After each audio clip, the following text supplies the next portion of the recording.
Nous sommes à la 4e partie de la sécurité des brebis. Et je ne sais pas si vous vous rappelez de cette parole qui consiste à savoir si nous sommes des personnes qui lisons ce que nous croyons ou que, au contraire, nous croyons ce que nous lisons. L'un des plus grands obstacles à notre découverte de la volonté de Dieu, c'est notre tendance à lire ce que nous croyons au lieu de croire ce que nous lisons. Il est écrit, en ce qui concerne les chrétiens de Thessalonique, qu'ils ont cru en la parole de Dieu, annoncée par l'apôtre Paul et son équipe de la bonne façon. Dans 1 Thessaloniciens, chapitre 2, au verset 13, il est écrit « C'est pourquoi nous rendons continuellement grâce à Dieu de ce qu'en recevant la parole de Dieu, que nous vous avons fait entendre, vous l'avez reçue non comme la parole des hommes, mais ainsi qu'elle l'est véritablement, comme la parole de Dieu qui agit en vous qui croyez. » La parole de Dieu agit véritablement dans la vie du croyant parce qu'il croit en elle. C'est la grande remarque que nous pouvons souligner. C'est que le croyant est celui qui croit en la parole de Dieu et non pas uniquement en Dieu. Beaucoup de gens dans le monde croient en Dieu ou en des dieux et ils peuvent voir des manifestations en tout genre, mais celui qui croit en la parole de Dieu, eh bien, la voit agir en lui-même. Et c'est même un mystère, la Bible dit, pour les anges. Est-ce que la parole agit dans votre vie ? Est-ce que vous croyez ce que vous lisez ? Alléluia.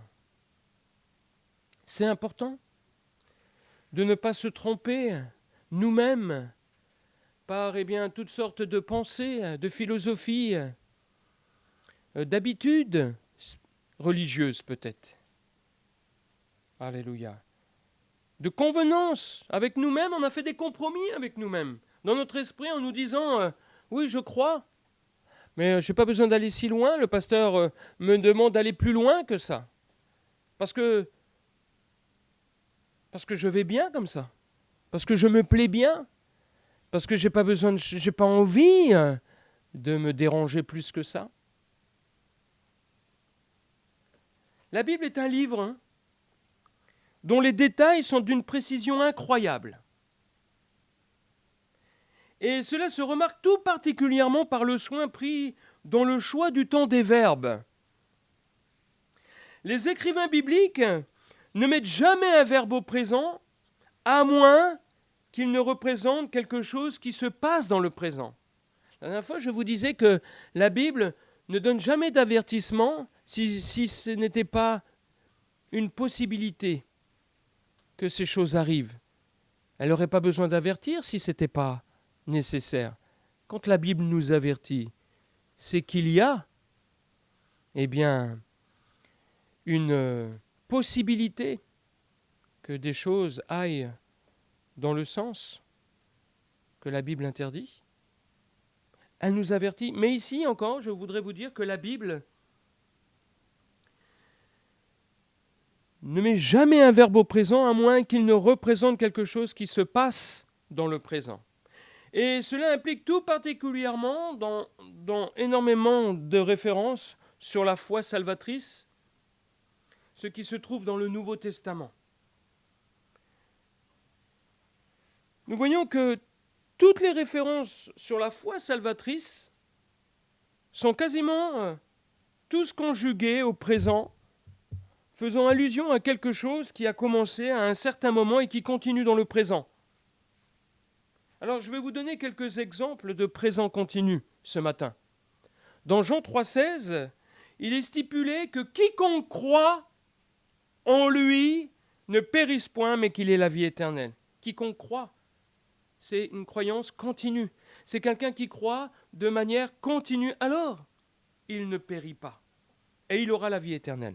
Dans Jean 5,24, nous avons encore une autre parole au sujet du présent continu. En vérité, je vous le dis, celui qui écoute, en continu, présent continu, ma parole et qui croit, présent continu, à celui qui m'a envoyé à la vie éternelle ne vient point en jugement, mais il est passé de la mort à la vie. Je dois être toujours dans une écoute continue de la parole de Dieu. Je dois être dans une croyance continue de l'œuvre de Christ dans ma vie. Alors, j'aurai la vie éternelle et je ne passerai pas en jugement. Dès maintenant, dans Jean 6, 35, celui qui croit en moi n'aura jamais soif. Si je crois de façon continue, je n'ai pas soif. Amen.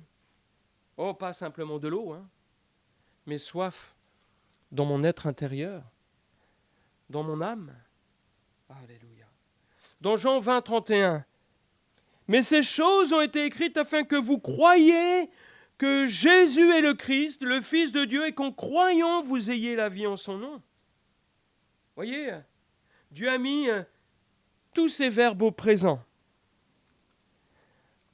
Imaginez que vous remplaciez, que par exemple, on remplaçait le présent par le passé accidentellement. Les auteurs auraient accidentellement remplacé le verbe au passé plutôt qu'au présent.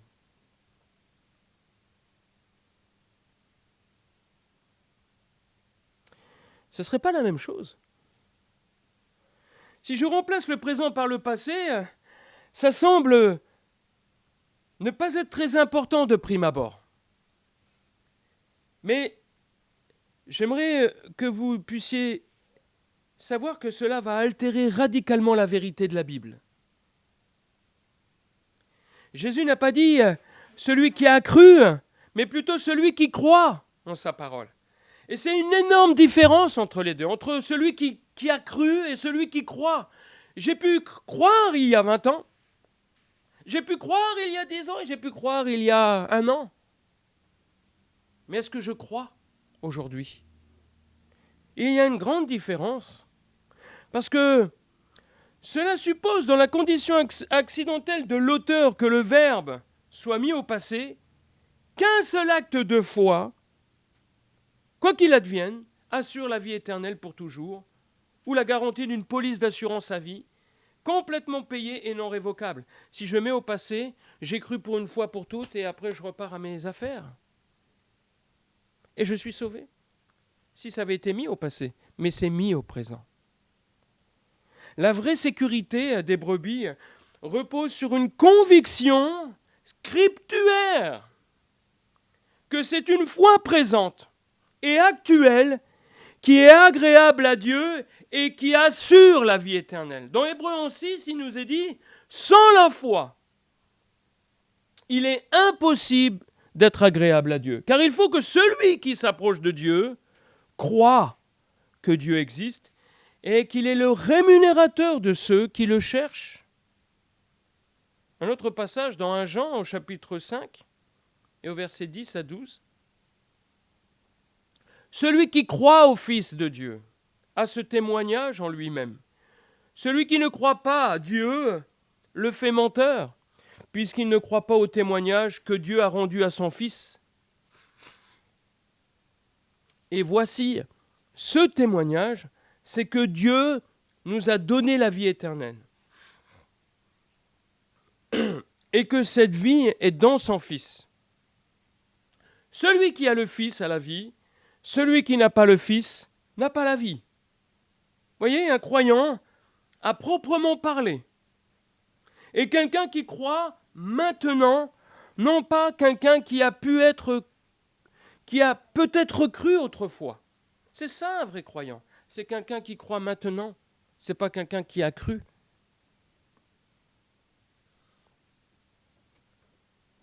Alléluia. C'est la foi. La foi représente une attitude. Votre foi représente une attitude. Elle représente une activité de votre âme qui peut éventuellement changer au cours de la vie. C'est ça la foi. C'est une attitude. C'est une activité de l'âme qui peut éventuellement changer au cours de la vie d'une personne. Vous savez maintenant que la Bible ne suggère nulle part qu'une personne qui dans le passé a cru en Jésus à la garantie du salut final en fonction de cette foi du passé. Le salut final est pour celui qui croit, pas pour celui qui a cru. Et le Nouveau Testament contient plusieurs passages qui nous mettent en garde contre le renoncement à cette foi en continu, cette foi qui est au temps présent et qui seule garantit le salut. Par exemple, si je prends en Luc 8,13, Jésus décrit que la semence qui pousse vite lorsqu'elle tombe sur le roc, comme représentant ceux qui, lorsqu'ils entendent la parole, la reçoivent avec joie, mais ils n'ont point de racines, ils croient pour un temps et ils succombent au moment de la tentation. C'est terrible.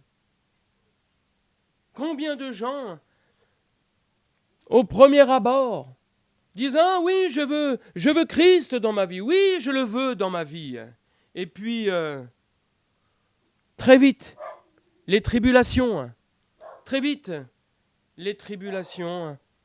le font détourner de cet engagement qui pourtant lui suscitait sur le moment beaucoup de joie. Et j'aimerais vous dire que les afflictions et les tribulations sont la destinée des chrétiens convertis. Vous savez, aujourd'hui, on se convertit pour être dans un bien-être. On se convertit pour que tout aille bien. Mais j'aimerais vous dire, parce que c'est écrit, que les afflictions et les tribulations sont la destinée des chrétiens convertis. Et lorsqu'elles arrivent au début de la conversion, il y a toujours le risque d'être ébranlés dans leur foi. Et c'est alors que le tentateur vient faire son travail de tentation dans l'espoir de reprendre les âmes qui s'étaient détournées de lui. Regardez dans les Thessaloniciens au chapitre 3, versets 2 à 5, il est écrit « C'est pourquoi Paul, impatient qu'il était avec son équipe, dit que nous décidons à rester seuls à Athènes, nous envoyâmes Timothée, notre frère, ministre de Dieu dans l'évangile de Christ, pour vous affermir et vous exhorter au sujet de votre foi, afin que personne ne fût ébranlé au milieu des tribulations présentes. » Donc ils étaient dans des tribulations, ces chrétiens, qui venaient de recevoir la foi depuis très peu de temps, depuis entre 1 et 2 ans à peu près, maximum 3 ans. Paul ne les avait pas revus, mais ils étaient sous les feux du diable et ils auraient pu être ébranlés au milieu des tribulations présentes. Alors il dit, Paul, afin que personne ne fût ébranlé au milieu des tribulations présentes, on vous a envoyé un serviteur de Dieu, car vous savez vous-même que nous sommes destinés à cela. Nous sommes destinés aux tribulations, mes amis. Si vous êtes vraiment chrétien, vous vivrez des tribulations. Alléluia. Et lorsque nous étions auprès de vous, nous vous annoncions d'avance que nous serions exposés à des tribulations, comme cela est arrivé, comme vous le savez. Donc eux aussi, les apôtres, ils l'avaient annoncé et ils les ont eus. Et qu'est-ce qu'il dit ? Ainsi, dans mon impatience, j'envoyais m'informer de votre foi, dans la crainte que le tentateur ne vous eût tenté et que nous n'eussions travaillé en vain. Voyez, le tentateur, il ne va pas venir quand vous êtes en bonne forme. Il va venir quand vous êtes sous le feu des souffrances et des tribulations. Alléluia. Amen, alléluia. Gloire à Dieu. C'est un malin. Il opère stratégiquement quand le temps lui est favorable, du moins ceux qu'il croit. Parce que le chrétien véritablement converti, comme ces Thessaloniciens, ont tenu ferme dans la joie du Saint-Esprit. Alléluia. Dans Jean 8, 31, nous lisons encore au sujet du présent continu, il dit aux Juifs qui avaient cru en lui, si vous demeurez dans ma parole, Jésus dit aux Juifs qui avaient cru en lui, donc ils avaient cru en lui, si vous demeurez dans ma parole, vous êtes vraiment mes disciples. Voyez-vous, bien qu'ils aient cru, ils devaient continuer à croire s'ils voulaient vraiment être ses disciples. Et ce besoin impérieux d'une foi constante est enseigné par le grand savoir de l'apôtre Paul. Si je prends Romains 11 au verset 20, il est écrit « Les branches ont été retranchées afin que moi, je fusse hanté. » Cela est vrai. Elles ont été retranchées pour cause d'incrédulité et toi tu subsistes par la foi. Ne t'abandonne pas à l'orgueil, mais crains. Car si Dieu n'a pas épargné les branches naturelles, il ne t'épargnera pas non plus. Considère donc la bonté et la sévérité de Dieu. Sévérité envers ceux qui sont tombés, et bonté de Dieu envers toi si tu demeures ferme dans cette bonté, autrement tu seras aussi retranché. Voyez-vous, cette parole, elle s'adresse aux individus qui composent l'Église. L'Église n'est rien en dehors des personnes qui la composent. Et elle ne peut perdre la foi et être retranchée que lorsque ses membres individuels perdent la foi et sont retranchés.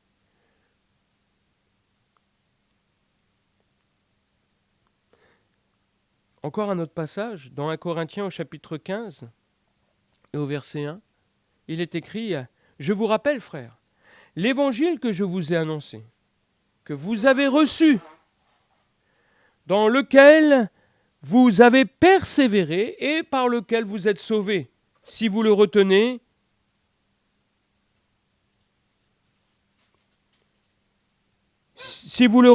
tel que je vous l'ai annoncé. Autrement, vous auriez cru en vain. » Ici, la position des disciples est clairement présentée comme devant être une foi continue. Sans cela, leur foi initiale serait vaine, ce qu'on n'aurait pas pu dire si cette foi initiale garantissait le salut final. C'est par la foi que vous vous tenez debout. C'est la foi qui vous tient debout. Présentement, Dieu veut nous faire paraître devant lui saints. Il veut nous faire paraître devant lui irréprochables, sans reproche, si du moins nous demeurons fondés et inébranlables dans la foi, sans nous détourner de l'espérance de l'évangile que nous avons entendu.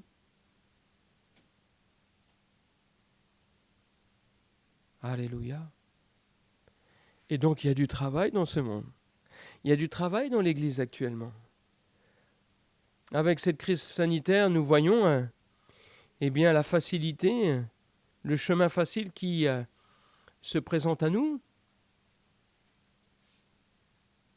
Allez-vous le choisir, ce chemin facile ? Je le dis à tous les chrétiens qui peuvent m'entendre. Choisissez-vous ce chemin facile ?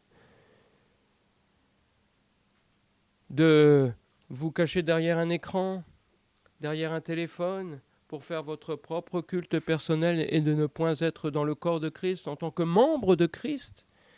Parce que Jésus est mort pour l'Église. Il a donné sa vie pour que cette Église soit présente dans ce monde.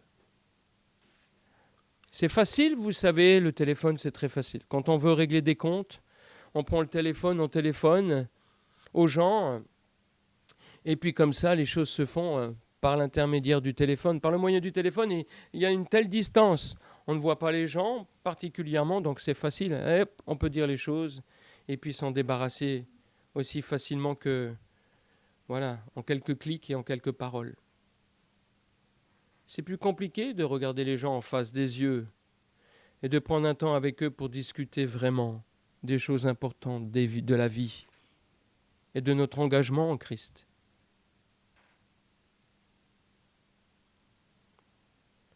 On est dans un drôle de monde, je vous le dis, aujourd'hui. Alléluia, c'est terrible. C'est terrible. De ne pas vouloir faire face à nos responsabilités spirituelles, à notre réalité spirituelle, à la réalité spirituelle de la Bible. Nous devons être dans une foi continue. Alléluia. Amen. Hébreux 3 nous dit, prenez garde, pour finir mes amis, Hébreux 3, 12, 19, il est écrit, prenez garde frères, que quelqu'un de vous n'ait un cœur mauvais et incrédule au point de se détourner du Dieu vivant. Mais exhortez-vous les uns les autres chaque jour, aussi longtemps que l'on peut dire aujourd'hui, afin qu'aucun de vous ne s'endurcisse par la séduction du péché. Je sais bien que le smartphone, ça peut être un moyen. Les réseaux sociaux sont des moyens de divulgation, de pouvoir annoncer l'évangile. Mais ça ne remplacera jamais le rapport humain et la relation d'un frère avec un autre frère. Paul, comme cet auteur de l'Épître aux Hébreux, eh bien, à l'époque, ils n'avaient pas de téléphone. Et encore, il n'y a pas si longtemps que ça, on n'avait pas de téléphone. Et cette parole qui est écrite qu'il faut s'exhorter les uns les autres chaque jour, aussi longtemps qu'on peut dire aujourd'hui, il n'y avait pas la pensée du téléphone, il n'y avait pas la pensée des réseaux sociaux. Il fallait se rencontrer, mes amis. Il fallait se rencontrer, passer un temps les uns avec les autres pour pouvoir s'ajuster, dans cette foi vivante, pour pouvoir se positionner dans cette foi véritable. Alléluia, que nous avons en Jésus-Christ. Car nous sommes devenus participants de Christ, pourvu que nous retenions fermement jusqu'à la fin l'assurance que nous avions au commencement. Nous avions une assurance au début. On doit la garder jusqu'à la fin. À la fin, on doit avoir la même assurance. Si ce n'est bien plus affermi, évidemment. Pendant qu'il est dit encore, aujourd'hui, si vous entendez sa voix, n'endurcissez pas vos cœurs, comme lors de la révolte. Oh, il y en a des révoltés. Qui furent en effet ceux qui se révoltèrent après l'avoir entendu. Sinon tous ceux qui étaient sortis d'Égypte sous la conduite de Moïse, des gens qui avaient été libérés par les 10 plaies d'Égypte, eh bien ils se sont quand même révoltés. Ils ont vu des miracles extraordinaires qui leur étaient pourtant salutaires. Amen. Et contre qui Dieu fut-il irrité pendant 40 ans, sinon contre ceux qui péchaient, et dont les cadavres tombèrent dans le désert. Et à qui jura-t-il qu'il n'entrerait pas dans son repos, sinon à ceux qui avaient désobéi? Aussi voyons-nous qu'ils ne purent y entrer à cause de leur incrédulité. Oh, l'incrédulité est une puissance, mes amis, qui vous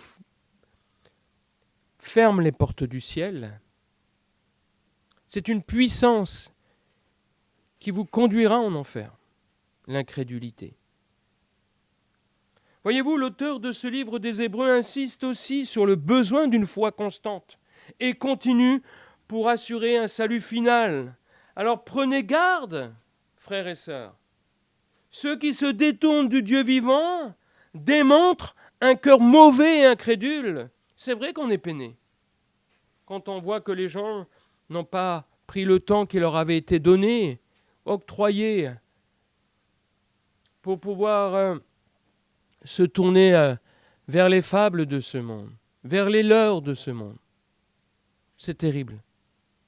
Mais ça démontre un cœur mauvais et incrédule, nous dit la Bible.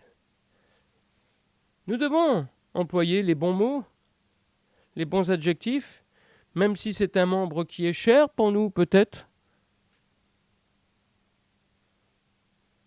Vous savez, Jésus a dit, c'est peut-être une référence que beaucoup ont mis aux oubliettes. Un jour, on est venu voir Jésus, on lui dit, hey, il était en train de parler aux gens du royaume de Dieu. Et on lui dit, hey, ta mère et tes frères sont là, ils te cherchent, il faut que tu ailles les voir. Et Jésus a dit, qui est ma mère et mes frères et mes sœurs? C'est ceux qui écoutent la parole de Dieu et qui font la volonté de cette parole, qui sont mes frères, mes sœurs, mes mères, mes pères. Amen. Alléluia. C'est ce que dit Jésus. Ceux qui se détournent du Dieu vivant démontrent un cœur mauvais et incrédule. Il y a de malfaisantes doctrines dans ce monde, telles que dire que cela signifie simplement que montrer que parce que vous continuez dans la foi, vous étiez vraiment sauvés. Il y a des gens qui disent, ah ben vous étiez vraiment sauvés, parce que vous avez été jusqu'au bout.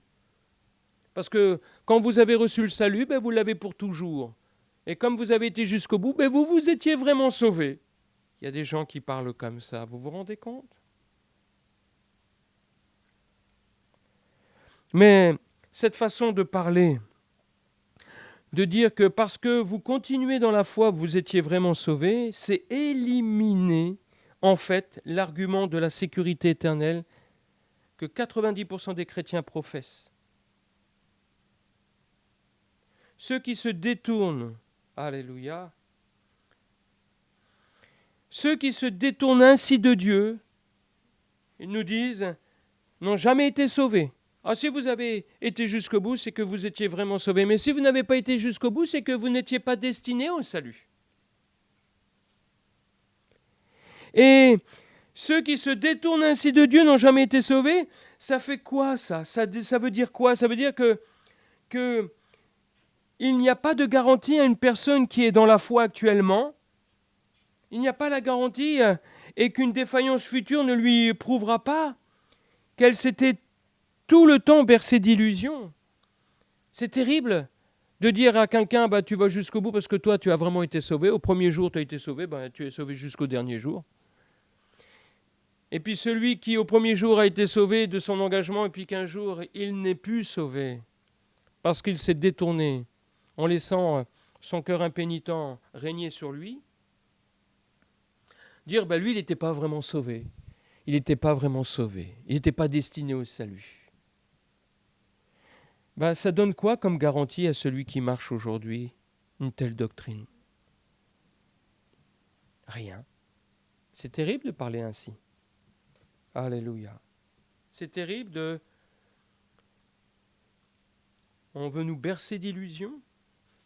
Hébreux 10, 38, 39 écrit « Mon juste vivra par la foi ». Il vivra par la foi. Ça veut dire que si je suis dans la foi, je vis. Si je suis dans la foi, je vis dans la justice de Dieu. S'il se retire, mon âme ne prend pas plaisir en lui. Mon juste vivra par la foi, mais s'il se retire, mon âme ne prend pas plaisir en lui. Et Hébreux 10, 39, nous ne sommes pas de ceux qui se retirent pour se perdre, mais de ceux qui ont la foi pour sauver leur âme. Voilà ce que dit la Bible. Nous ne sommes pas de ceux qui se retirent pour se perdre, mais de ceux qui ont la foi pour sauver leur âme. Le salut final repose sur le fait de vivre par la foi et de continuer à croire. Mes amis, la vraie évidence d'une foi vivante est vraie. C'est la qualité de la vie. La vraie évidence d'une foi vivante est vraie et la qualité de votre vie. Comme vous vivez, nous voyons votre foi. Nous voyons véritablement votre foi vivante. Comme vous vivez. Quiconque atteste avoir une foi salvatrice en Christ et qui en même temps vit dans le péché, c'est-à-dire dans des manquements, fait une profession manifestement fausse. Car ce ne sont pas nos paroles sur la foi, mais nos actions qui démontrent la réalité de notre foi.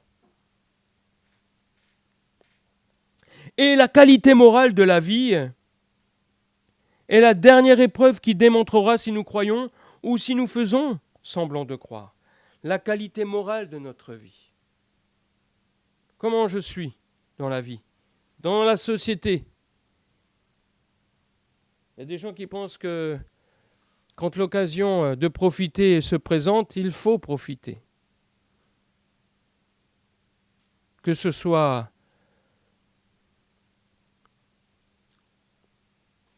quelque chose qui soit permis ou pas. La qualité de notre vie, la qualité morale de notre vie est la dernière épreuve qui va démontrer si nous croyons ou si nous faisons semblant de croire. Il en est ainsi de la foi. Elle n'a pas les œuvres, elle est morte. La foi sans les œuvres est inutile. Et la vraie sécurité s'appuie sur le fait que la foi qui sauve n'est pas une simple action historique, mais qu'elle est un processus au temps présent, actuel et continu. Je peux avoir un témoignage d'il y a 30 ans, mais quel est mon témoignage aujourd'hui ?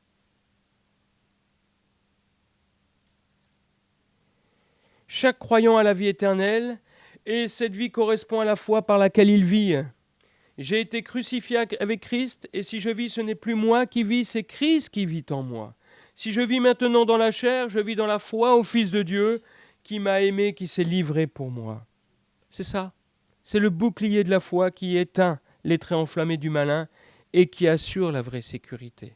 Alléluia. Est-ce que tu vis dans cette foi ? Remets-toi en question peut-être ce matin. Vous savez, j'ai entendu quelque chose ce matin justement sur les réseaux sociaux, un frère qui a envoyé ça, et j'ai trouvé ça. Et il dit « Méditez là-dessus ». Alors je vais vous faire méditer aussi là-dessus. Il a dit que Satan connaît notre nom, mais nous appelle par notre péché. Tandis que Dieu connaît notre péché, mais nous appelle par notre nom. Voyez ? Satan, il connaît notre nom, mais il nous appelle par notre péché. Hé, paresseux ! Viens faire ton œuvre. Hé, adultère ! Viens faire ton œuvre. Hé, voleur ! Viens faire ton œuvre. Que sais-je ? Que sais-je ? Mais Dieu, lui, connaît notre péché, mais il nous appelle par notre nom. Il dit, « Hé, fils, un tel, viens à moi. Viens dans la foi. Viens vivre dans la foi continue. Et tu vas être vainqueur. » Amen, alléluia. Alors pour finir, je vais vous lire un psaume ou un poème. Amen. Pour finir notre message ce matin. Veille au matin, quand un ciel sans nuage semble annoncer un jour calme et serein. C'est dans ton cœur que peut gronder l'orage qui fait tomber le pèlerin.